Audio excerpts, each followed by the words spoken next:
지매입니다. 의사의 차갑고 단정한 목소리가 진료실에 울려 퍼졌습니다. 이순자 할머니는 72세의 나이에도 허리를 곧게 펴고 앉아 있었지만 그 한마디에 어깨가 살짝 움츠러들었습니다. 초기 단계이긴 하지만 진행을 막을 수는 없습니다. 가족분들이 각별히 신경 써 주셔야 합니다. 진료실 뒤편에 서 있던 아들 민호가 한숨을 크게 내쉬었습니다. 50세의 그는 어머니보다 더 충격받은 표정이었습니다. 아니, 정확히는 당황한 표정이었습니다. 그럼 이제 어떻게 해야 하나요? 일단은 약물 치료를 시작하고 규칙적인 생활과 적절한 자극이 필요합니다. 혼자 두시면 안 되고요. 순자 할머니는 의사의 말을 듣고 있었지만 마음 한구석에서는 이미 알고 있었다는 생각이 들었습니다. 최근 들어 자꾸 깜빡하는 일이 많아졌고 때로는 30년 전 일이 어제 일처럼 선명하게 떠오르곤 했으니까요. 특히 그 아이 이야기가 자꾸 머릿속에 맴돌았습니다. 지혜, 자신의 딸이 낳았던 그 아이. 27년 전 미혼모였던 딸 현숙이가 눈물을 흘리며 아이를 입양 보내던 그날이 요즘 따라 더욱 생생하게 기억났습니다. 어머니, 민호의 목소리에 순자는 현실로 돌아왔습니다. 응, 알겠다. 치매구나. 의외로 담담한 어머니의 반응에 민호는 더욱 당황했습니다. 울거나 부정하거나 할 줄 알았는데 어머니는 마치 예상했다는 듯 고개를 끄덕였습니다.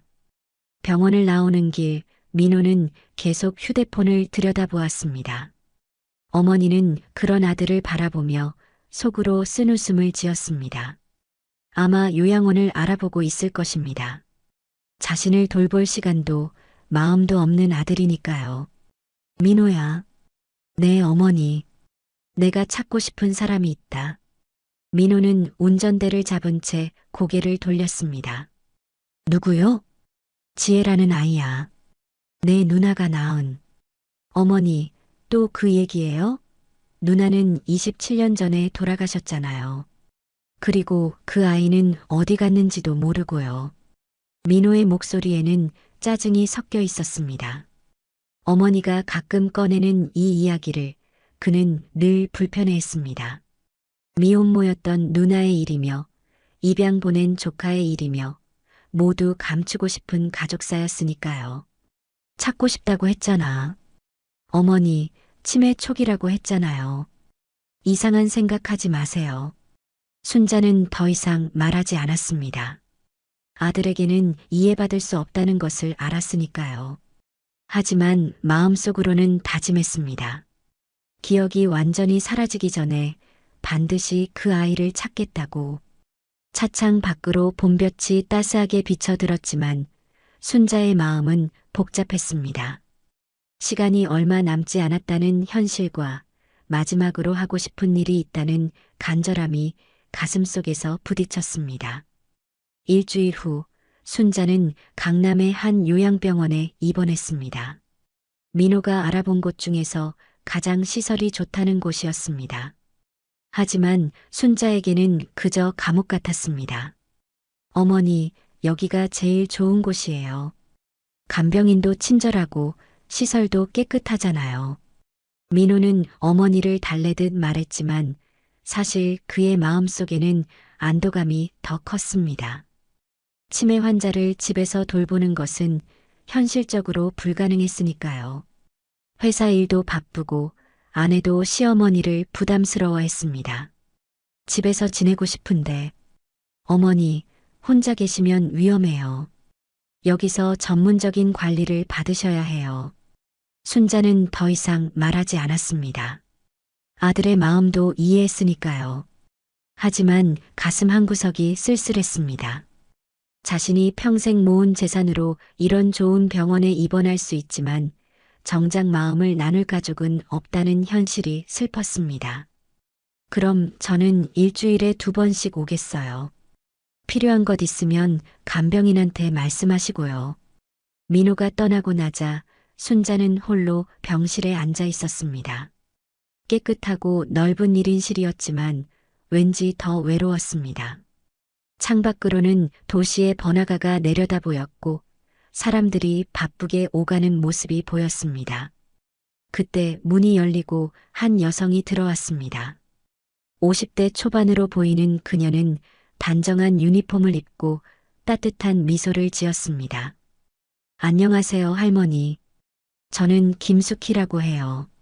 앞으로 할머니를 돌봐드릴 요양보호사예요. 순자는 그녀의 눈을 바라보았습니다.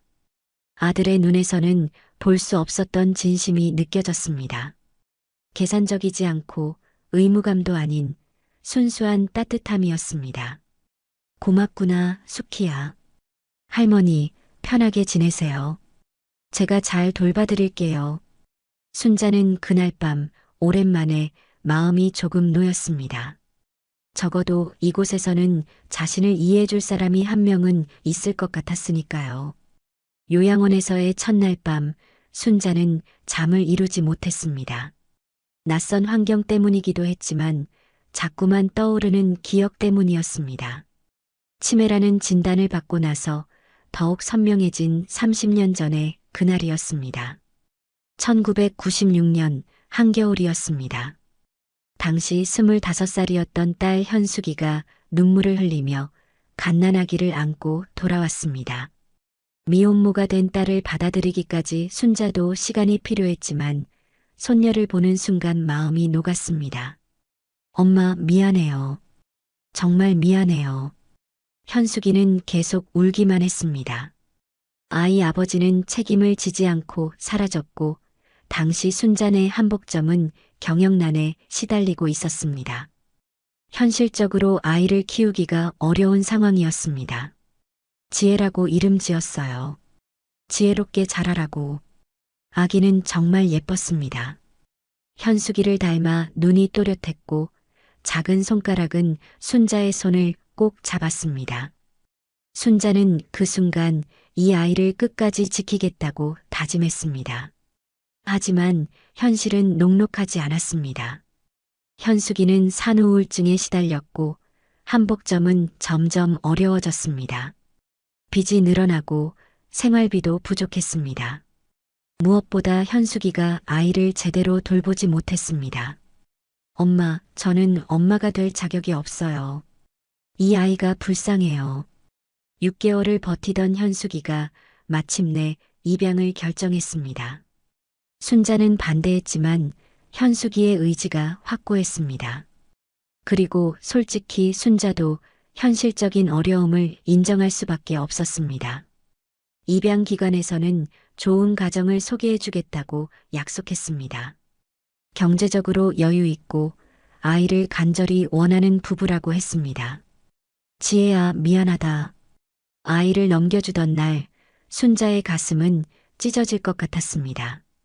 현숙이는 아이를 한 번도 제대로 쳐다보지 못했고 순자가 대신 아이를 안고 입양 가족에게 전해주었습니다. 할머니가 꼭 찾을게. 꼭. 그것이 지혜와의 마지막이었습니다.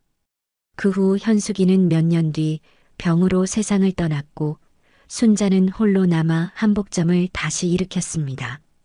하지만 마음 한구석에는 항상 그 아이에 대한 그리움이 자리 잡고 있었습니다.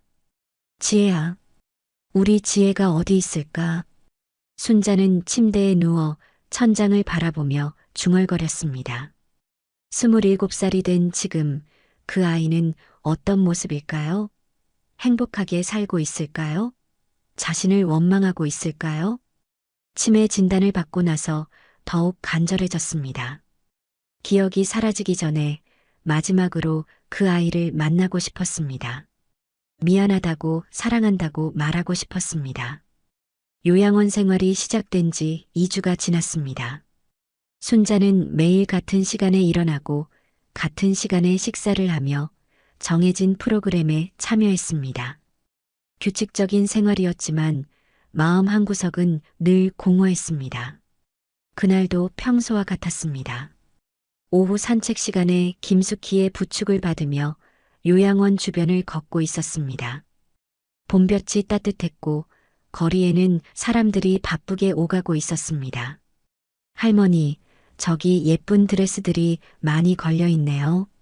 수키가 가리킨 곳을 보니 요양원에서 200m 정도 떨어진 곳에 작은 웨딩샵이 있었습니다. 로즈마리 웨딩이라는 간판이 보였고 쇼윈도에는 화려한 웨딩 드레스들이 전시되어 있었습니다. 가까이 가서 볼까요? 순자는 고개를 끄덕였습니다. 한복점을 했던 자신으로서는 드레스도 관심이 있었습니다. 두 사람은 천천히 웨딩샵 앞으로 걸어갔습니다. 그때였습니다. 샵 안에서 한 젊은 여성이 나왔습니다. 27세 정도로 보이는 그녀는 단정한 정장을 입고 있었고 손에는 스케치북을 들고 있었습니다. 그 여성이 고개를 들어 하늘을 바라보며 목을 살짝 느렸을 때 순자의 심장이 멎는 것 같았습니다. 목 왼쪽에 동전만한 크기의 갈색 점이 선명하게 보였습니다.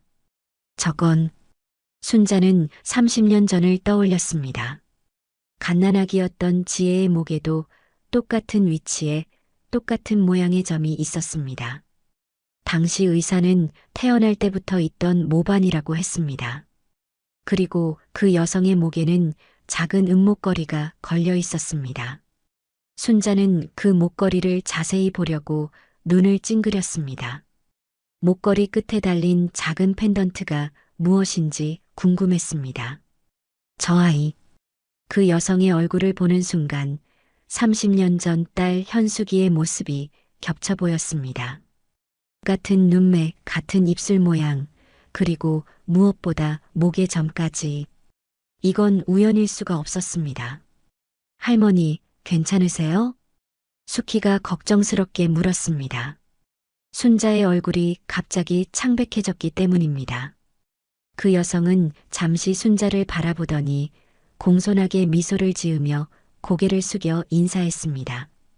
그리고 다시 샵 안으로 들어갔습니다. 지혜야. 순자가 무의식적으로 중얼거렸습니다. 할머니, 누구세요? 아는 분이세요? 아니야. 그냥 누군가를 닮아서. 순자는 그 자리에서 한동안 움직이지 못했습니다. 가슴이 두근거렸고 손이 떨렸습니다. 정말 설마 저 아이가 지혜일까요? 그날 밤 순자는 잠을 이루지 못했습니다. 낮에 본 그 여성의 얼굴이 계속 떠올랐습니다. 닮은 것은 우연일 수도 있지만 그 직감은 너무나 강했습니다. 수키야. 다음 날 아침 순자는 김수키에게 조심스럽게 말을 꺼냈습니다. 어제 본 웨딩샵 말이야. 거기서 일하는 젊은 여자분. 혹시 이름을 알 수 있을까? 수키는 순자의 진지한 표정을 보고 고개를 끄덕였습니다. 한번 알아볼게요, 할머니. 궁금하시죠? 순자는 고개를 끄덕였습니다. 이제 확인해야 했습니다. 저 아이가 정말 자신이 30년간 그리워했던 손녀 지혜인지. 이틀 후 김수키가 순자의 병실로 들어왔습니다. 그녀의 얼굴에는 신중한 표정이 어려 있었습니다. 할머니, 알아봤어요. 순자의 눈이 번쩍 뜨였습니다. 그분 이름이 박지혜 씨예요. 27세이고 웨딩드레스 디자이너로 일하고 계세요. 박지혜. 순자의 입에서 그 이름이 천천히 흘러나왔습니다. 박씨 집안으로 입양 갔다고 했던 그 기억이 떠올랐습니다. 그리고 지혜라는 이름까지 똑같다니. 더 놀라운 건 그분이 특별히 한복에 관심이 많다는 거예요. 웨딩드레스와 한복을 접목한 디자인을 전문으로 하신대요. 수키의 말에 순자의 가슴이 뛰기 시작했습니다. 혈육의 피는 역시 속일 수 없는 것일까요? 자신이 평생 한복을 다뤘는데 그 아이도 한복에 끌린다니. 그리고 수키가 잠시 망설이더니 조심스럽게 말을 이었습니다. 워낙 실력이 좋은데 가족 얘기는 전혀 안 하신다고. 그런데 할머니. 수키가 순자를 바라보며 신중하게 말했습니다. 제가 어제 다시 가서 자세히 봤는데 지혜 씨 목에 큰 점이 있더라고요. 목 왼쪽에 동전만한 갈색 점이요. 그리고 작은 은목걸이를 하고 계시던데 순자의 눈이 번쩍 뜨였습니다. 목걸이가 어떻게 생겼는데? 작고 둥근 펜던트였어요. 뭔가 새겨진 것 같았는데 자세히는 못 봤어요. 순자는 벌떡 일어나 옷장을 열었습니다. 깊숙한 곳에서 작은 상자를 꺼냈습니다. 30년간 간직해온 것들이 들어있는 상자였습니다. 이거야. 순자가 꺼낸 것은 작은 사진 한 장이었습니다. 갓난아기였던 지혜가 목에 작은 은목걸이를 하고 있는 사진이었습니다. 그리고 아기의 목 왼쪽에는 분명히 갈색 점이 보였습니다. 할머니, 이게 내가 지혜에게 준 목걸이야. 입양 갈 때 함께 보낸 거지. 펜던트에는 사랑이라는 글자가 새겨져 있어. 수키는 사진을 보고 깜짝 놀랐습니다. 목의 점 위치와 크기가 정확히 일치했습니다. 순자의 눈에 눈물이 고였습니다. 이제 확신할 수 있었습니다. 모든 것이 맞아떨어졌습니다. 할머니, 혹시 그분과 어떤 관계가 있으신가요? 수키가 조심스럽게 물었습니다. 순자는 한참을 망설이다가 입을 열었습니다. 내 손녀야. 30년 전에 입양 보낸. 수키의 눈이 커졌습니다. 정말이에요? 응. 확신해. 그 아이가 우리 지혜야. 순자는 벌떡 일어나 창가로 걸어갔습니다. 웨딩샵이 있는 방향을 바라보며 두 손을 모았습니다. 30년 만에 찾았구나. 그날부터 순자는 매일 같은 시간에 웨딩샵 근처를 산책했습니다. 지혜가 출근하고 퇴근하는 모습을 멀리서나마 볼 수 있었습니다. 그 아이가 고객들과 상담하는 모습, 스케치북에 뭔가를 그리는 모습, 때로는 혼자 웃는 모습까지. 지혜는 정말 아름다운 여성으로 자랐습니다. 차분하고 우아했으며 일에 대한 열정이 얼굴에서 느껴졌습니다. 입양 가정에서 사랑받으며 잘 자란 것 같아 순자는 한편으로는 안도했습니다. 하지만 때로는 아이가 혼자 있을 때 보이는 외로운 표정이 순자의 가슴을 아프게 했습니다. 아마도 자신의 뿌리를 모르는 입양아로서의 고민이 있을 것입니다. 할머니, 그분께 다가가시지 그래요? 어느 날 수키가 물었습니다. 순자는 고개를 저었습니다. 갑자기 나타나서 할머니라고 하면 그 아이가 놀라지 않을까? 게다가 나는 치매 환자고. 순자의 목소리에는 걱정이 가득했습니다. 30년 만에 찾은 소중한 손녀를 어떻게 만날지, 어떻게 말할지 고민이 깊었습니다. 시간을 가지고 천천히 접근해봐요. 제가 도와드릴게요. 수키의 따뜻한 말에 순자는 고마운 마음으로 고개를 끄덕였습니다. 이제 정말로 지혜와 다시 만날 날이 가까워지고 있었습니다. 지혜가 자신의 손녀라는 확신을 얻은 후 순자의 마음은 복잡했습니다. 기쁨과 설렘, 그리고 걱정이 뒤섞여 있었습니다. 어떻게 접근해야 할지, 어떻게 말해야 할지 고민이 깊었습니다. 갑자기 나타나서 할머니라고 하면 그 아이가 놀라지 않을까? 순자는 김숙희에게 털어놓았습니다. 게다가 나는 치매 환자고 그 아이가 믿을까? 할머니, 천천히 해봐요. 우선 자연스럽게 인사부터 나누어 보시는 게 어떨까요? 다음 날 오후 순자는 수키와 함께 웨딩샵 앞을 지나가게 되었습니다. 마침 지혜가 샵 앞에서 스케치북에 뭔가를 그리고 있었습니다. 봄 햇살 아래에서 집중하는 그녀의 모습이 참 아름다웠습니다. 할머니, 지금이 좋은 기회 같아요. 수키가 순자의 등을 살짝 떠밀었습니다. 순자는 심호흡을 하고 천천히 지혜에게 다가갔습니다. 안녕하세요. 지혜가 고개를 들어 순자를 바라봤습니다. 가까이서 보니 더욱 현숙이를 닮았습니다. 순자의 가슴이 뭉클했습니다. 아, 안녕하세요. 지혜가 공손하게 인사했습니다. 그녀의 목에 걸린 작은 은목걸이가 햇빛에 반짝였습니다. 그림을 그리고 계시는군요. 한복인가요? 순자가 스케치북을 보며 물었습니다. 지혜가 그린 것은 정말로 한복과 웨딩드레스를 접목한 아름다운 디자인이었습니다. 네, 맞아요. 한복 웨딩드레스를 디자인하고 있어요. 참 아름답네요. 한복을 정말 잘 아시는 것 같아요. 순자의 진심 어린 칭찬에 지혜의 얼굴이 밝아졌습니다. 감사해요.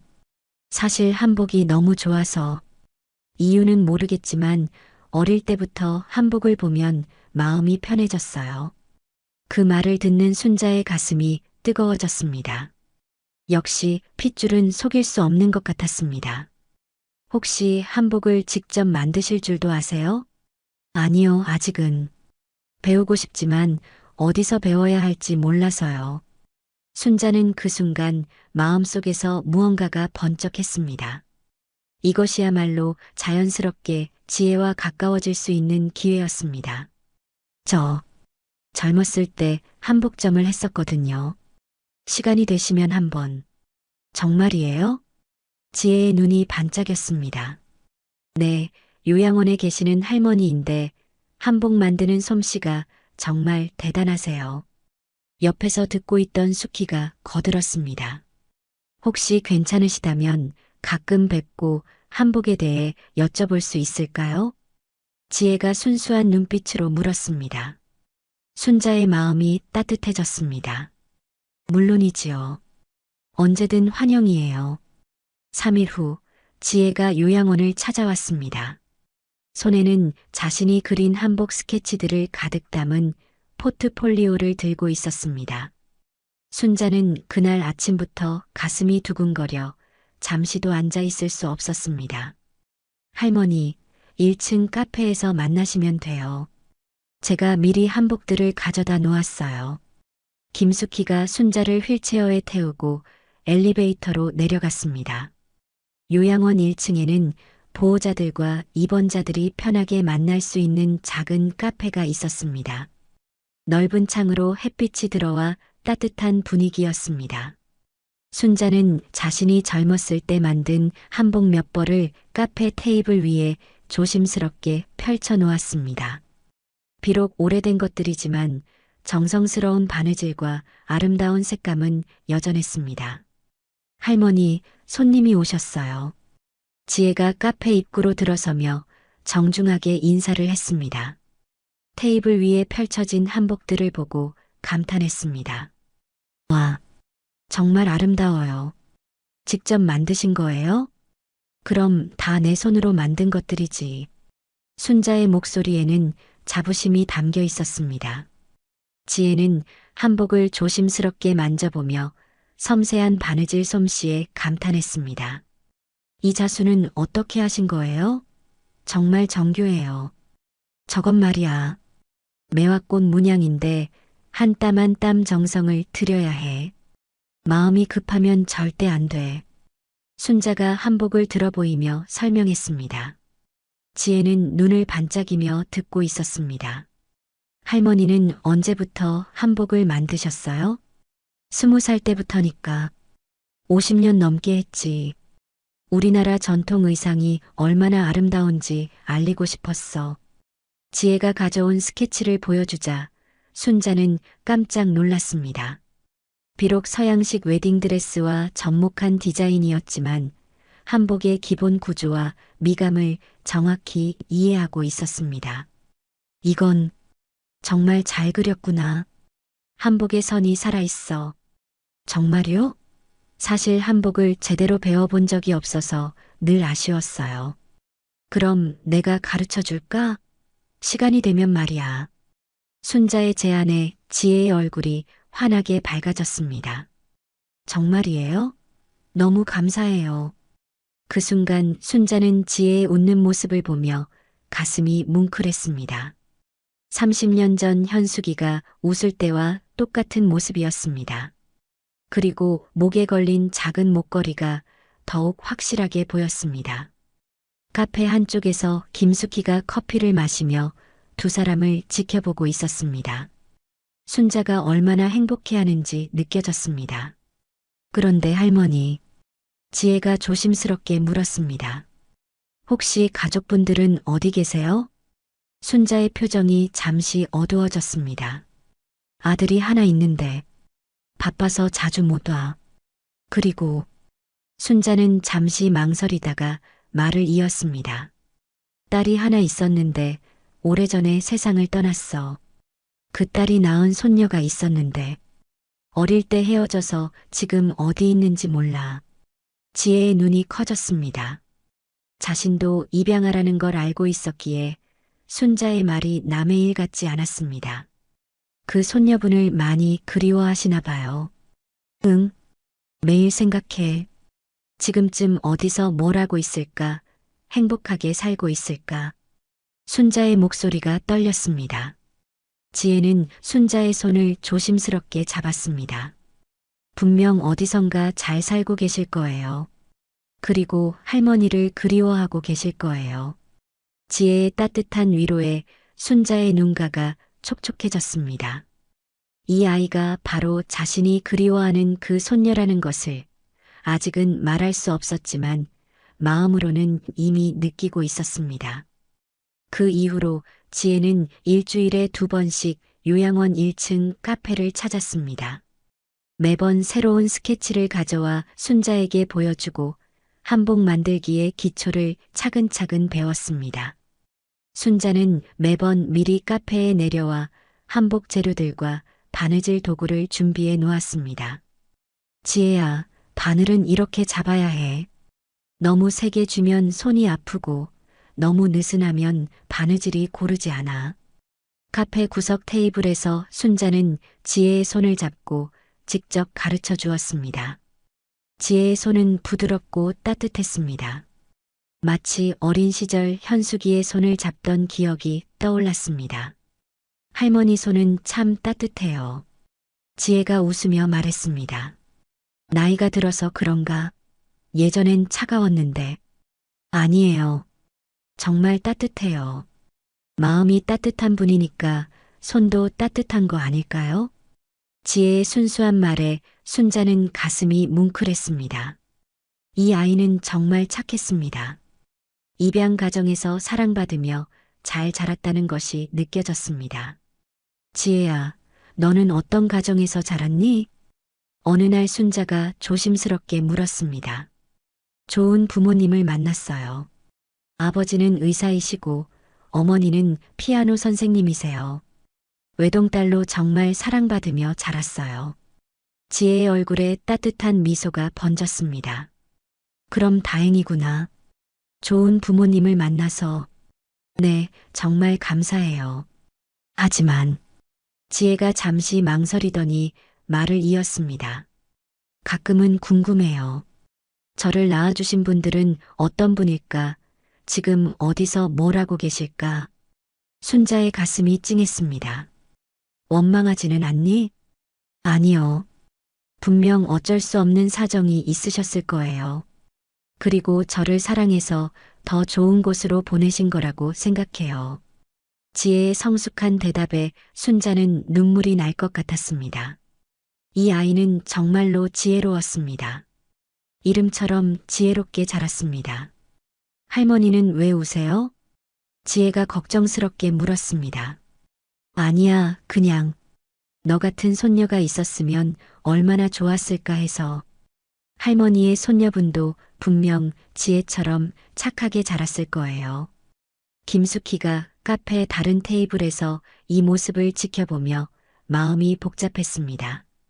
순자가 얼마나 지혜를 그리워하는지, 그리고 지혜가 얼마나 순자를 좋아하는지 보였습니다. 하지만 아직 진실을 말할 때가 아니라는 것도 알았습니다. 할머니, 이 목걸이 예쁘지요? 어느 날 지혜가 목에 걸린 은목걸이를 만지며 말했습니다. 순자의 심장이 뛰기 시작했습니다. 어디서 났니? 어릴 때부터 가지고 있었어요. 입양 오기 전부터요. 부모님이 저에게 남겨주신 유일한 선물이래요. 지혜가 목걸이를 열어 보여주었습니다. 작은 펜던트에는 사랑이라는 글자가 새겨져 있었습니다. 순자는 그 순간 모든 것을 확신했습니다. 30년 전 자신이 지혜에게 선물한 바로 그 목걸이였습니다. 참 의미 있는 목걸이구나. 순자가 떨리는 목소리로 말했습니다. 네, 제 보물이에요. 저를 낳아주신 분들이 저를 사랑했다는 증거니까요. 지혜가 목걸이를 소중히 만지는 모습을 보며 순자는 마음속으로 다짐했습니다. 곧, 아주 곧 이 아이에게 진실을 말해야겠다고. 한 달이 지나면서 순자와 지혜의 만남은 더욱 자연스러워졌습니다. 지혜는 이제 요양원 직원들과도 친해져서 지혜 선생님이라는 애칭으로 불리며 사랑받았습니다. 어느 날 순자는 김숙희에게 조심스럽게 말을 꺼냈습니다. 숙희야, 이제 지혜에게 말해야겠어. 할머니, 정말 괜찮으세요? 갑자기 할머니라고 하면 그 아이가 놀라지 않을까요? 그래도 더 늦으면 안 될 것 같아. 치매가 점점. 순자의 목소리가 떨렸습니다. 최근 들어 가끔 기억이 흐릿해지는 순간들이 있었습니다. 어제 일을 기억 못하거나 지혜의 이름을 잠깐 잊는 일들이 생겼습니다. 어떻게 말씀하실 거예요? 증거를 보여줘야지. 30년 전 사진하고 입양기관 서류도 아직 가지고 있어. 순자는 결심한 듯 고개를 끄덕였습니다. 그날 오후 평소보다 일찍 카페에 내려간 순자는 특별한 것들을 준비했습니다. 오래된 앨범과 서류 봉투, 그리고 30년 전 지혜를 위해 만들다가 완성하지 못한 작은 한복까지. 할머니, 오늘은 뭔가 특별한 게 많네요. 지혜가 웃으며 들어와 자리에 앉았습니다. 지혜야, 오늘 너에게 중요한 얘기가 있어. 순자의 진지한 표정에 지혜도 긴장했습니다. 네, 할머니. 무슨 얘기세요? 순자는 떨리는 손으로 앨범을 열었습니다. 첫 페이지에는 갓난아기 사진이 있었습니다. 목에 작은 은목걸이를 한 아기였습니다. 이 아기가. 그때 갑자기 순자의 머릿속이 하얘졌습니다. 방금까지 선명했던 기억이 갑자기 흐릿해졌습니다. 지혜가 누구였지? 왜 이 사진을 보여주려고 했지? 할머니, 괜찮으세요? 지혜가 걱정스럽게 순자의 손을 잡았습니다. 내가 뭘 하려고 했더라. 순자가 혼란스럽게 중얼거렸습니다. 치매 증상이 갑자기 나타난 것이었습니다. 할머니, 천천히 하세요. 괜찮아요. 지혜가 순자를 달래며 김숙희를 불렀습니다. 김숙희가 급히 다가와 순자의 상태를 확인했습니다. 할머니, 저예요. 숙희예요. 괜찮으세요? 숙희야, 내가 뭘 하려고 했지? 중요한 일이 있었는데. 순자의 눈에 눈물이 고였습니다. 가장 중요한 순간에 기억이 사라져버렸습니다. 지혜는 테이블 위의 아기 사진을 보며 가슴이 이상하게 뛰었습니다. 그 아기의 목에 걸린 목걸이가 자신의 것과 똑같아 보였기 때문입니다. 할머니, 혹시 이 아기가... 미안해, 지혜야. 오늘은 여기까지 할게. 할머니 몸이 좀 안 좋아서. 김숙희가 순자를 휠체어에 태우며 지혜에게 사과했습니다. 지혜는 아쉬운 마음으로 그들을 바라보았습니다. 뭔가 중요한 이야기를 들을 뻔했는데 아쉬웠습니다.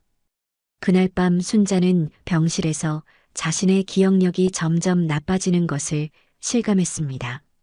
시간이 얼마 남지 않았다는 절망감과 함께 지혜에게 진실을 말하지 못한 후회가 밀려왔습니다. 지혜에게 진실을 말하려다 실패한 후 순자의 치매 증상은 급격히 악화되었습니다. 낮에는 비교적 멀쩡했지만 밤이 되면 상황이 달라졌습니다. 현수가. 밤마다 순자는 죽은 딸의 이름을 부르며 울었습니다. 그리고 지혜를 찾으며 헤맸습니다. 지혜는 어디 갔니? 우리 지혜가 어디 있어? 간호사들은 순자를 달래려 했지만 쉽지 않았습니다. 수면제를 써도 깊은 잠을 자지 못했고 새벽마다 깨어나 딸과 손녀를 찾았습니다. 김숙희는 이런 순자를 보며 마음이 아팠습니다.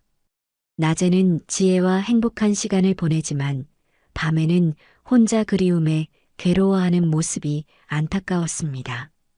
할머니, 제가 옆에 있을게요. 김숙희가 순자의 손을 잡으며 위로했습니다. 숙희야, 내가 지혜에게 말 못한 게 너무 후회돼. 내 기억이 점점 사라져가는데. 할머니, 기회가 또 있을 거예요. 하지만 순자의 상태는 점점 나빠졌습니다. 낮에도 가끔 지혜를 알아보지 못하는 순간들이 생겼습니다. 누구세요? 어느 날 카페에서 지혜를 보고 순자가 당황스럽게 물었습니다. 할머니, 저예요. 지혜요. 지혜? 지혜가 누구야? 그 순간 지혜의 가슴이 무너지는 것 같았습니다. 이제 막 가까워졌다고 생각했는데 할머니가 자신을 기억하지 못한다니. 할머니, 한복 배우러 온 지혜예요. 기억나세요? 아, 그래, 지혜구나. 미안해. 순자가 다시 정신을 차리며 미안해했습니다. 하지만 이런 일들이 점점 잦아졌습니다. 한편 순자의 아들 민호는 어머니의 상태가 악화되자 다른 계획을 세웠습니다. 어머니 상태가 이러면 외부 접촉을 차단해야 해요. 치매 환자에게는 자극이 독이거든요. 민호가 병원 관계자와 상담하는 모습을 김숙희가 우연히 보았습니다. 특히 모르는 사람들이 자꾸 찾아와서 어머니를 더 혼란스럽게 만드는 것 같아요. 당분간 가족 외에는 면회를 금지해 주세요. 그리고 어머니 재산 관리도 해야 하고, 이 상태로는 어머니가 스스로 판단할 수 없으니까 성년후견인 신청을 준비 중입니다. 김숙희는 민호의 말을 듣고 충격을 받았습니다. 면회 금지라니. 그러면 지혜와의 만남이 완전히 차단되고 진실을 말할 기회도 영원히 사라질 것입니다.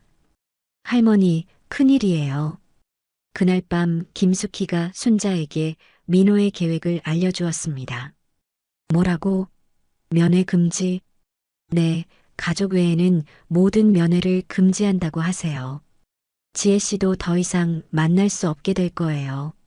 순자는 절망했습니다. 시간이 얼마 없다는 것을 느꼈습니다. 지혜에게 빨리 말해야 하는데. 할머니, 제가 도와드릴게요. 어떻게든 지혜 씨에게 진실을 알려드릴게요. 김숙희의 말에 순자는 고마운 마음으로 고개를 끄덕였습니다. 하지만 어떻게 해야 할지 막막했습니다. 그날 밤도 순자는 잠들지 못했습니다. 새벽 2시가 넘었는데도 침대에 앉아 창밖을 바라보며 중얼거렸습니다. 현수가 어디 있니? 지혜는 잘 있니? 간호사들이 와서 달래려 했지만 소용없었습니다. 순자는 계속 딸과 손녀를 찾으며 울었습니다. 김숙희는 순자의 모습을 보며 가슴이 아팠습니다. 그때 문득 한 가지 생각이 떠올랐습니다. 순자가 카페에서 지혜에게 보여주려다 만 것들 중에 작은 한복이 있었습니다. 혹시 내가 한복을 입고 들어가면 할머니 마음이 조금이라도 편해질까? 김숙희는 조심스럽게 순자의 옷장을 열어보았습니다. 그 안에는 순자가 젊었을 때 입던 한복들이 정성스럽게 보관되어 있었습니다. 김숙희는 그 중에서 가장 단정한 연보라색 한복을 꺼냈습니다. 조심스럽게 갈아입고 머리를 단정하게 빗어 올렸습니다. 거울 속의 자신이 30년 전 젊은 여성 같아 보였습니다. 할머니, 김숙희가 한복을 입고 순자의 병실로 들어갔습니다. 순자는 김숙희를 보는 순간 눈이 커졌습니다. 현수가, 순자가 떨리는 목소리로 불렀습니다. 치매로 인해 김숙희를 죽은 딸로 착각한 것이었습니다. 네, 어머니. 제가 왔어요. 김숙희는 순자의 마음을 달래주기 위해 연기를 했습니다. 순자의 손을 잡고 조용히 앉았습니다. 현수가 정말 너니? 엄마가 너무 보고 싶었어. 순자의 눈에서 눈물이 흘러내렸습니다. 하지만 이번에는 슬픔의 눈물이 아니라 기쁨의 눈물이었습니다. 지혜는 어떻게 지내? 우리 지혜 잘 크고 있어? 네, 어머니. 지혜는 정말 예쁘게 잘 자랐어요. 착하고 똑똑하게요.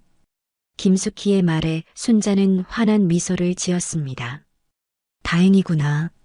내가 너무 걱정했는데. 그렇게 김숙희가 순자의 곁에 앉아 있으니 순자는 처음으로 편안하게 잠들었습니다. 다음 날 밤에도 김숙희는 몰래 한복을 입고 순자를 찾아갔습니다. 그리고 그 다음 날 밤에도 순자는 한복을 입은 김숙희를 볼 때마다 딸 현숙이라고 믿으며 행복해했습니다. 현수가 지혜에게 전해줘. 할머니가 정말 사랑한다고. 그리고 미안하다고. 네, 어머니. 꼭 전해드릴게요. 이 모습을 다른 간병인들과 간호사들이 목격하기 시작했습니다. 저 요양보호사, 왜 밤마다 한복 입고 들어가시지? 치매 환자가 딸로 착각하나 봐. 참 대단한 분이네. 정말 헌신적이야. 자신의 잠도 안 자면서 요양원에는 서서히 소문이 퍼졌습니다. 밤마다 한복을 입고 치매 할머니를 달래주는 요양보호사가 있다는 이야기가. 그러던 어느 날 밤 지혜가 웨딩샵에서 야근을 마치고 집으로 가는 길에 요양원을 지나게 되었습니다. 그때 2층 창문으로 희미하게 보인 한복 입은 여성의 실루엣을 보게 되었습니다. 저건 한복인가? 지혜는 호기심이 생겼습니다. 이 시간에 요양원에서 한복을 입은 사람이 있다니. 혹시 순자 할머니와 관련이 있는 일일까요? 다음 날 아침, 지혜가 평소처럼 요양원 카페로 순자를 만나러 갔습니다. 하지만 1층 안내데스크에서 뜻밖의 말을 들었습니다. 죄송합니다만 이순자 할머니는 현재 면회가 금지되어 있습니다. 네, 면회 금지요? 지혜는 당황했습니다. 어제까지만 해도 별다른 얘기가 없었는데 가족분의 요청으로 당분간 외부인 면회를 받지 않기로 했습니다. 할머니 상태가 악화되어서요. 지혜는 실망스러운 마음으로 요양원을 나왔습니다. 순자 할머니의 상태가 그렇게 나쁜가? 어제는 멀쩡했는데. 그리고 어젯밤에 본 한복 입은 사람은 누구였을까? 한편 요양원 안에서는 김숙희가 급하게 순자를 찾아갔습니다. 할머니, 지혜 씨가 오셨는데 면회가 금지되어서 못 만났어요. 뭐라고? 순자는 충격받은 표정이었습니다. 민호 씨가 어제 공식적으로 면회 금지 요청을 했어요. 가족이 아닌 모든 사람들의 면회를 막겠다고. 그럼 지혜를 언제 만나지? 순자의 눈에 절망이 어렸습니다. 기억이 점점 사라져가는데 지혜를 만날 수 없다니. 할머니, 제가 방법을 찾아볼게요. 지혜 씨에게 할머니 마음을 전해드릴게요. 그날 오후 김숙희는 몰래 웨딩샵을 찾아갔습니다. 지혜는 스케치북에 뭔가를 그리고 있었는데 평소보다 표정이 어두워 보였습니다. 지혜 씨? 아, 숙희 아주머니. 어떻게 여기까지? 지혜가 반갑게 인사했습니다. 할머니 때문에 왔어요. 면회 금지 때문에 속상하시죠? 네. 갑자기 왜 그런 건지 모르겠어요. 할머니 상태가 그렇게 나쁜가요? 김숙희는 잠시 망설이다가 입을 열었습니다. 사실 할머니가 지혜 씨에게 하고 싶은 말씀이 있으세요. 아주 중요한 얘기요. 무슨 얘기인데요? 직접 말씀드릴 수는 없고 혹시 시간 되실 때 저와 함께 할머니를 만날 수 있을까요? 몰래요. 지혜의 눈이 커졌습니다. 몰래요? 네. 오늘 밤 늦게 할머니가 정말 간절하게 지혜 씨를 만나고 싶어 하세요. 지혜는 잠시 고민했습니다. 면회 금지를 어기는 것이 맞는 일일까? 하지만 순자 할머니를 생각하니 마음이 아팠습니다. 무슨 얘기인지 알 수 있을까요? 직접 들으셔야 할 것 같아요. 정말 중요한 얘기예요. 김숙희의 진지한 표정에 지혜는 고개를 끄덕였습니다. 알겠어요. 언제 갈까요? 오늘 밤 11시에 요양원 뒷문으로 오세요. 제가 안내해 드릴게요. 그날 밤 지혜는 약속 시간에 요양원 뒷문으로 갔습니다. 김숙희가 기다리고 있었고 조용히 손짓하며 안으로 안내했습니다. 조용히 따라오세요. 둘은 엘리베이터를 타고 2층으로 올라갔습니다. 복도는 조용했고 간간히 간병인들이 지나다녔습니다. 순자의 병실 앞에서 김숙희가 문을 열었습니다. 아내는 순자가 침대에 앉아 창밖을 바라보고 있었습니다. 순자의 병실 안은 조용했습니다. 작은 스탠드 불빛만이 방을 은은하게 비추고 있었습니다. 순자는 지혜가 들어오는 것을 보고 눈이 반짝였습니다. 지혜야, 정말 왔구나. 할머니, 괜찮으세요? 면회 금지라고 해서 걱정했어요. 지혜가 순자의 침대 옆 의자에 앉으며 걱정스럽게 물었습니다. 순자는 지혜의 손을 꼭 잡았습니다. 그 손이 떨리고 있다는 것을 지혜가 느꼈습니다. 지혜야, 오늘 너에게 꼭 해야 할 말이 있어. 순자의 목소리가 평소보다 더 진지했습니다. 네, 할머니. 무슨 말씀이세요? 순자는 침대 옆 서랍에서 낡은 앨범과 서류 봉투를 꺼냈습니다. 그리고 작은 상자도 함께. 이것들을 보여주고 싶었어. 순자가 앨범을 열었습니다. 첫 페이지에는 갓난아기 사진이 있었습니다. 아기의 목에는 작은 은목걸이가 걸려 있었고 목 왼쪽에는 동전만한 갈색 점이 선명하게 보였습니다. 지혜는 그 사진을 보는 순간 가슴이 뛰기 시작했습니다. 이 아기는 지혜야. 순자가 떨리는 목소리로 말했습니다. 이 아기가 바로 너야. 27년 전에 너. 지혜의 눈이 커졌습니다. 손으로 자신의 목을 만져보았습니다. 그 위치에 정말 같은 점이 있었습니다. 할머니, 이게 무슨... 내가 너의 할머니야, 지혜야. 너의 외할머니. 순자의 눈에서 눈물이 흘러내렸습니다. 30년 전에 너의 엄마 현숙이가 어쩔 수 없는 사정으로 너를 입양 보냈어. 그때 너는 갓난아기였고 순자가 서류 봉투에서 입양 기관 서류를 꺼내 보여주었습니다. 지혜의 본명 김지혜, 입양 날짜, 그리고 친모의 이름 김현숙이 적혀 있었습니다. 그리고 이것, 순자가 작은 상자를 열었습니다. 안에는 지혜가 목에 걸고 있는 것과 똑같은 은목걸이가 들어 있었습니다. 내가 너에게 선물로 만들어준 목걸이야. 하나는 너와 함께 보내고 하나는 내가 간직했어. 지혜는 자신의 목걸이를 만져보았습니다. 펜던트에 새겨진 사랑이라는 글자가 눈에 들어왔습니다. 할머니, 지혜의 목소리가 떨렸습니다. 모든 것이 맞아떨어졌습니다. 한복에 대한 자연스러운 끌림, 순자를 보았을 때의 묘한 친근감, 그리고 이 모든 증거들. 정말 제 할머니세요? 응, 내 사랑하는 손녀야. 순자가 지혜를 끌어안았습니다. 30년 만에 진정한 재회였습니다. 지혜는 순자의 품에서 울기 시작했습니다. 어린 시절부터 느꼈던 막연한 그리움, 자신의 뿌리에 대한 궁금함이 이 순간 모두 해소되었습니다. 할머니, 저를 버린 게 아니었구나. 버린 게 아니야. 더 좋은 곳으로 보낸 거야. 너를 사랑해서. 김숙희는 문 근처에서 이 장면을 보며 조용히 눈물을 훔쳤습니다. 할머니, 그동안 얼마나 그리워하셨어요. 지혜야, 할머니한테 시간이 별로 없어. 순자가 지혜의 손을 꼭 잡으며 말했습니다. 치매가 점점 심해져서 기억을 잃기 전에 너에게 주고 싶은 게 있어. 순자는 침대 아래에서 정성스럽게 포장된 커다란 보자기를 꺼냈습니다. 이건 30년 동안 너를 위해 만든 거야. 보자기를 열자 아름다운 한복이 나타났습니다.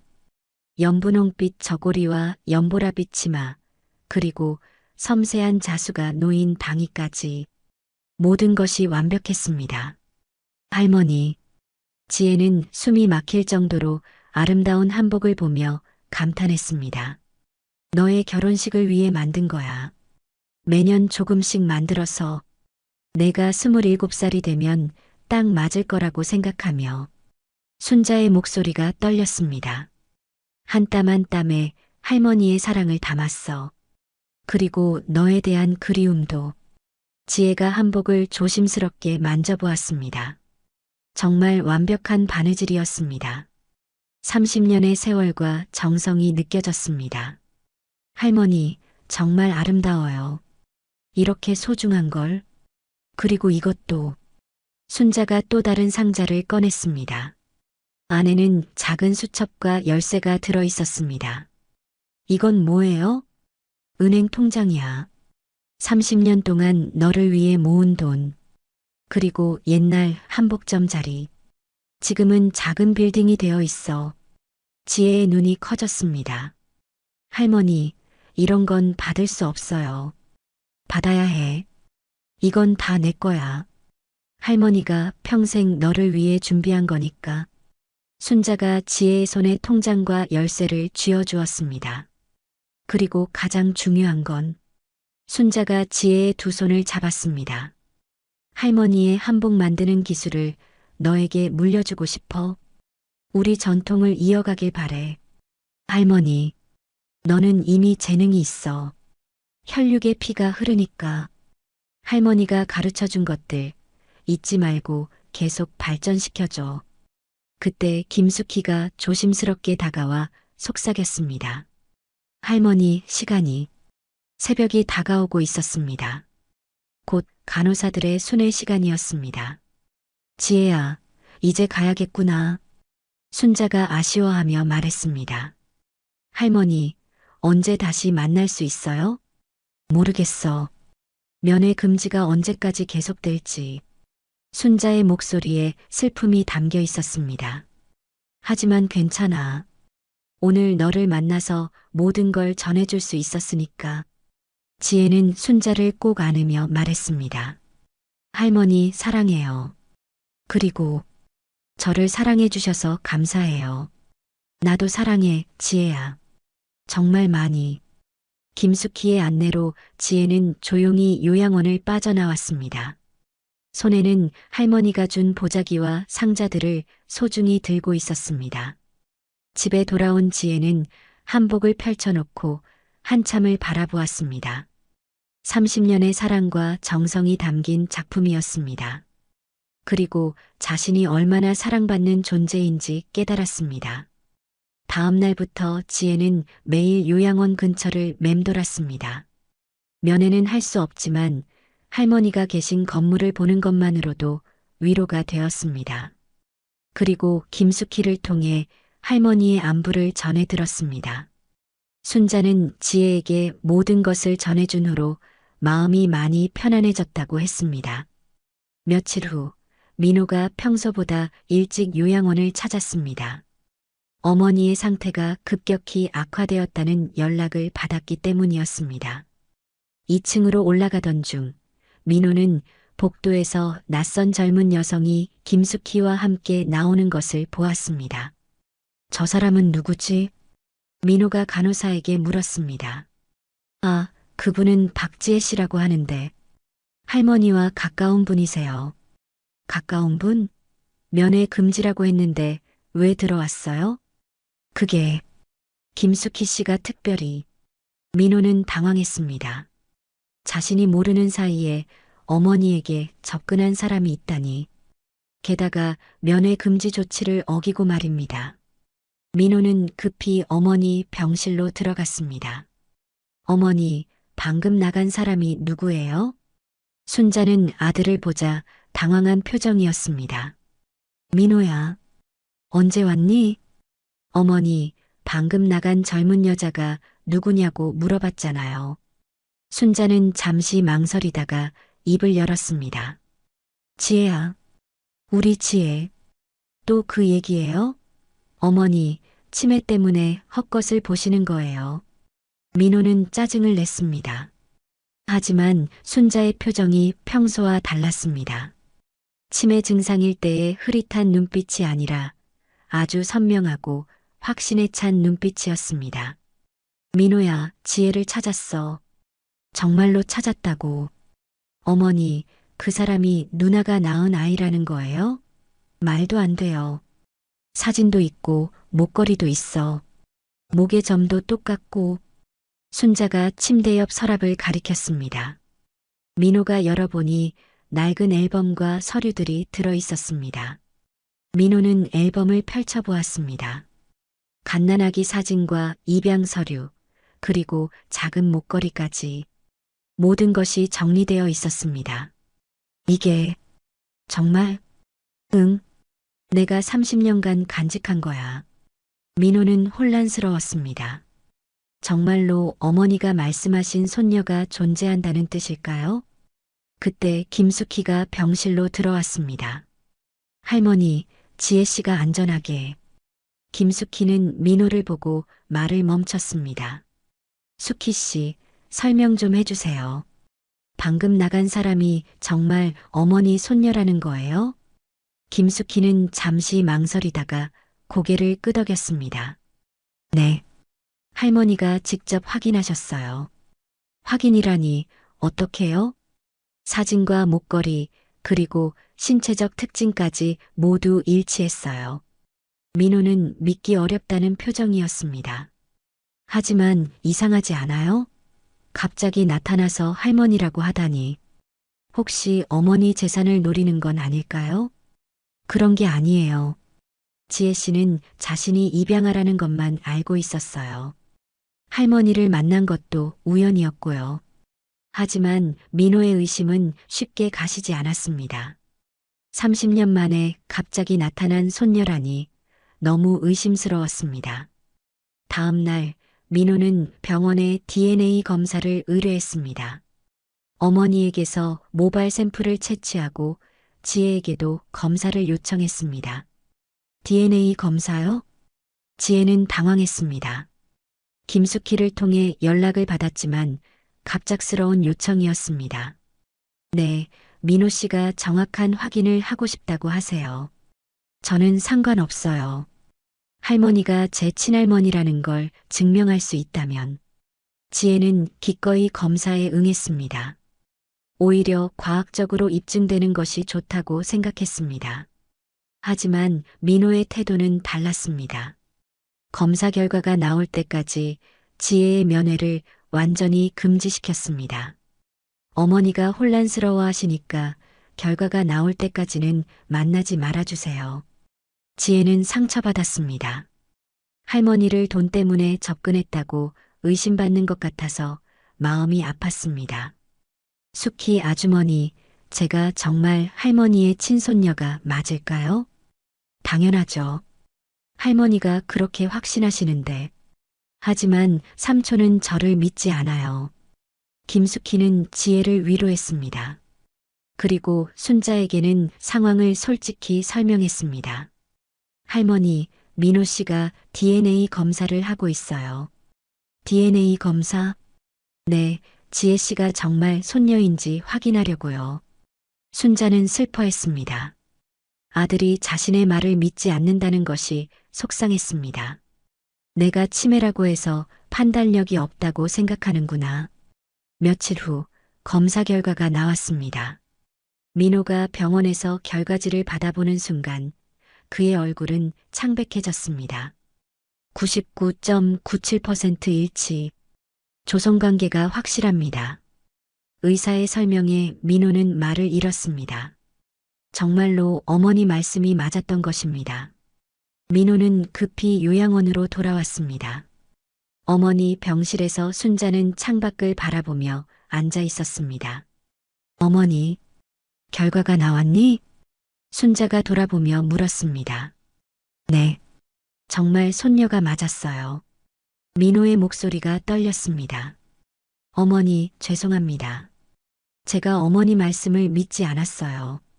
순자는 아들의 손을 잡았습니다. 괜찮아. 너도 조심스러울 수밖에 없었지. 지혜 씨에게 사과드려야겠어요. 그리고 이제 정식으로 가족으로 받아들이겠습니다. 순자의 얼굴에 환한 미소가 번졌습니다. 마침내 아들도 지혜를 인정한 것입니다. 민호야, 지혜를 불러줘. 할머니가 마지막으로 하고 싶은 말이 있어. 민호는 고개를 끄덕이고 급히 지혜에게 연락했습니다. 그날 오후 지혜가 요양원에 왔습니다. 이번에는 당당하게 정문으로 들어올 수 있었습니다. 민호가 직접 마중 나왔습니다. 지혜 씨, 정말 죄송했습니다. 민호가 깊게 고개를 숙였습니다. 어머니의 친손녀가 맞다는 걸 확인했습니다. 제가 의심해서 죄송했어요. 지혜는 민호의 진심 어린 사과를 받았습니다. 괜찮아요, 삼촌. 충분히 그럴 수 있다고 생각해요. 이제부터는 정말 가족입니다. 어머니가 많이 기다리세요. 두 사람은 함께 순자의 병실로 향했습니다. 순자는 지혜를 보자 눈물을 흘렸습니다. 지혜야, 정말 미안했어. 내가 상처받았을 텐데. 아니에요, 할머니. 이제 모든 게 확실해졌잖아요. 지혜가 순자의 손을 잡았습니다. 민호야, 너도 앉아. 순자가 아들을 불렀습니다. 이제 우리 세 사람이 진짜 가족이 되었구나. 민호는 지혜를 바라보며 말했습니다. 지혜 씨, 아니, 지혜야. 앞으로 잘 부탁해. 나는 너의 삼촌이고 너는 내 조카야. 네, 삼촌. 저도 잘 부탁드려요. 세 사람은 손을 맞잡았습니다. 30년 만에 완성된 가족의 모습이었습니다. 어머니, 이제 편안하시죠? 민호가 물었습니다. 응, 이제 마음이 편해졌어. 지혜도 찾고, 너도 지혜를 받아들여주고, 순자의 얼굴에는 평온함이 가득했습니다. 할머니, 이제 치료에만 집중하세요. 저희가 곁에 있을게요. 지혜가 말했습니다. 하지만 순자의 몸은 이미 많이 약해져 있었습니다. DNA 검사 결과를 기다리는 동안 스트레스와 걱정으로 상태가 더욱 악화된 것입니다. 의사 선생님이 뭐라고 하세요? 지혜가 민호에게 조심스럽게 물었습니다. 시간이 얼마 남지 않았다고 하네요. 민호의 목소리가 무겁게 가라앉았습니다. 그날부터 민호와 지혜는 번갈아가며 순자를 돌봤습니다. 김숙희도 더욱 정성스럽게 간병했습니다. 할머니, 제가 만든 첫 번째 작품이에요. 지혜가 자신이 만든 작은 손수건을 보여주었습니다. 할머니가 가르쳐준 기법으로 정성껏 만든 것이었습니다. 정말 잘 만들었구나. 할머니 솜씨를 닮았어. 순자가 기뻐하며 손수건을 쓰다듬었습니다. 민호가 지혜를 바라보며 말했습니다. 지혜야, 할머니 뜻대로 한복 공방을 열어보자. 내가 사업적인 부분은 도와줄게. 정말요, 삼촌? 우리가 이제 가족이잖아. 당연하지. 순자는 아들과 손녀가 화목하게 이야기하는 모습을 보며 행복해했습니다. 지혜야, 그리고 이것도. 순자가 마지막으로 작은 편지 봉투를 내밀었습니다. 할머니가 너에게 쓴 편지야. 나중에 혼자 있을 때 읽어봐. 지혜가 편지를 받아들었습니다. 봉투에는 사랑하는 지혜에게라고 적혀 있었습니다.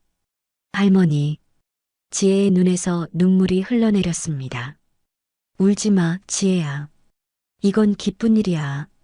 할머니가 너에게 줄 수 있는 모든 걸 다 줬으니까. 순자가 지혜의 눈물을 닦아주었습니다. 민호야, 지혜를 집에 데려다 줘. 오늘은 많이 피곤할 거야. 네, 어머니. 그날 밤 순자는 마음이 한결 가벼워졌습니다. 손녀에게 모든 것을 전해주었고 아들도 지혜를 받아들였으니까요. 며칠 후 순자의 상태가 급격히 악화되었습니다. 의사는 이제 시간이 얼마 남지 않았다고 했습니다. 민호는 급히 지혜에게 연락했습니다. 지혜야, 어머니 상태가 많이 안 좋아졌어. 빨리 와. 지혜는 달려왔습니다. 순자는 침대에 누워 있었고 숨소리가 얕았습니다. 할머니. 지혜가 순자의 오른손을 잡았습니다. 어머니, 저도 여기 있어요. 민호가 순자의 왼손을 잡았습니다. 순자는 두 사람의 손을 느끼며 희미하게 미소를 지었습니다. 마침내 꿈꾸던 모습이었습니다. 아들과 손녀가 함께 자신을 지켜주는 것. 고맙다. 너희들이 있어서. 순자의 목소리는 작았지만 분명했습니다. 지혜야, 할머니 편지. 읽었니? 네, 할머니. 너무 감동적이었어요. 지혜가 어젯밤 읽었던 편지를 떠올렸습니다. 30년간의 그리움과 사랑이 담긴 글들이었습니다. 할머니가 너무 사랑해. 저도 사랑해요, 할머니. 김숙희도 병실 한쪽에서 조용히 지켜보고 있었습니다. 눈가가 촉촉했습니다. 민호야, 지혜 잘 돌봐줘. 네, 어머니. 제가 잘 돌보겠어요. 우리 이제 진짜 가족이구나. 순자가 두 사람의 손을 꼭 쥐었습니다. 그날 새벽 순자는 두 사람의 손을 잡은 채 조용히 숨을 거두었습니다. 얼굴에는 평화로운 미소가 남아 있었습니다. 장례식 날 많은 사람들이 조문을 왔습니다. 요양원 직원들, 김숙희의 동료들, 민호의 지인들, 그리고 지혜의 양부모님까지 순자가 얼마나 사랑받는 사람이었는지 알 수 있었습니다. 지혜는 검은 정장을 입고 왔습니다. 하지만 가슴에는 할머니가 만들어준 한복의 작은 장신구를 달고 있었습니다. 할머니와 함께하고 싶은 마음이었습니다. 지혜야, 어머니가 너를 정말 자랑스러워하셨어. 민호가 지혜에게 말했습니다. 삼촌도 저를 받아들여 주셔서 감사해요. 우리가 이제 진짜 가족이니까 앞으로 잘 부탁해. 장례를 마친 후 지혜는 할머니의 병실을 마지막으로 둘러보았습니다. 그곳에는 아직도 할머니의 온기가 남아있는 것 같았습니다. 할머니. 지혜는 할머니가 누워있던 침대에 앉아 눈물을 흘렸습니다. 몇 달 만에 만나서 헤어진 시간이 너무 아쉬웠습니다. 김숙희가 조용히 다가와 지혜의 어깨에 손을 올렸습니다. 지혜 씨, 할머니가 마지막에 하신 말씀이 있어요. 무슨 말씀이세요? 지혜가 행복하면 된다고, 그것만으로도 충분히 보상받았다고 하셨어요. 지혜의 눈에서 더 많은 눈물이 흘러내렸습니다. 그날 밤 지혜는 집에서 할머니가 준 편지를 다시 읽었습니다. 사랑하는 지혜에게 30년 만에 만난 우리 지혜가 얼마나 아름답고 착한지 할머니는 매일 감탄하고 있어. 지혜야, 미안해. 내가 어릴 때 지켜주지 못해서. 하지만 후회하지는 않아. 너를 더 좋은 곳으로 보낸 것은 할머니와 내 엄마의 사랑이었거든. 내가 이렇게 훌륭하게 자란 걸 보니 우리의 선택이 옳았다는 생각이 들어. 너를 키워준 부모님께도 정말 감사해. 지혜야, 할머니가 너에게 준 한복과 기술들을 잘 활용해줘. 그리고 우리 전통을 많은 사람들에게 알려줘. 그것이 할머니의 마지막 소원이야. 너에게는 이제 두 가정의 사랑이 있어.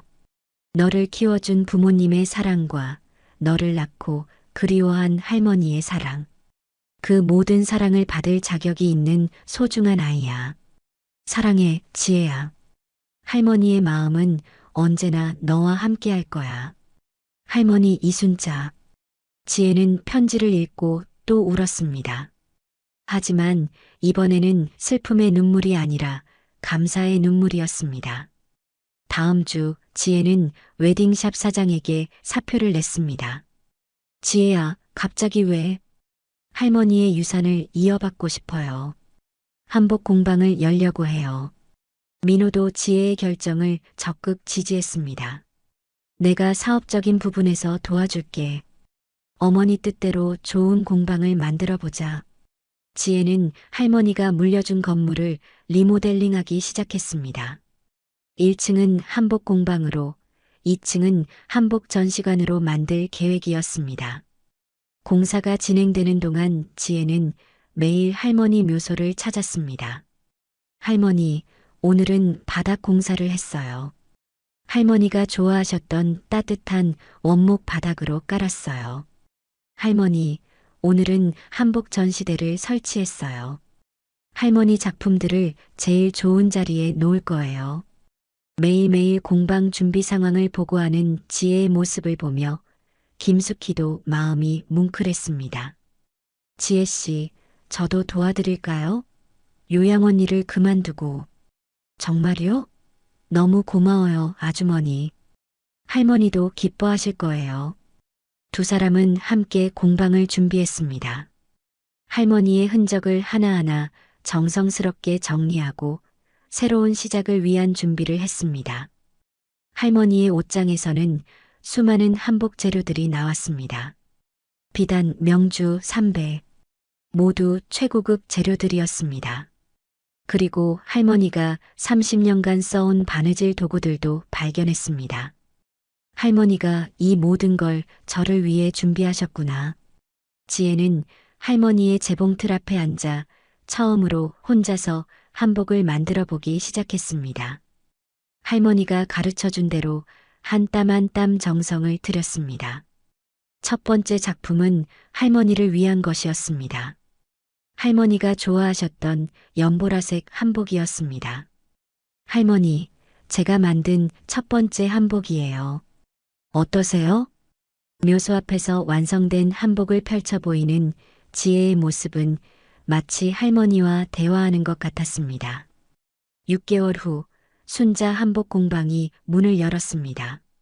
개업식 날 민호도 찾아왔고 지혜의 양부모님도 축하하러 오셨습니다. 지혜야, 할머니가 정말 자랑스러워 하실 것 같아. 양어머니가 지혜를 끌어안으며 말했습니다. 네, 엄마. 할머니 덕분에 제 길을 찾았어요. 공방 한쪽에는 할머니의 사진이 걸려 있었고 그 옆에는 할머니의 글귀가 액자에 담겨 있었습니다. 한 땀 한 땀에 사랑을 담아 순자 한복. 지혜는 매일 아침 할머니의 사진에 인사를 하며 하루를 시작했습니다. 할머니, 안녕하세요.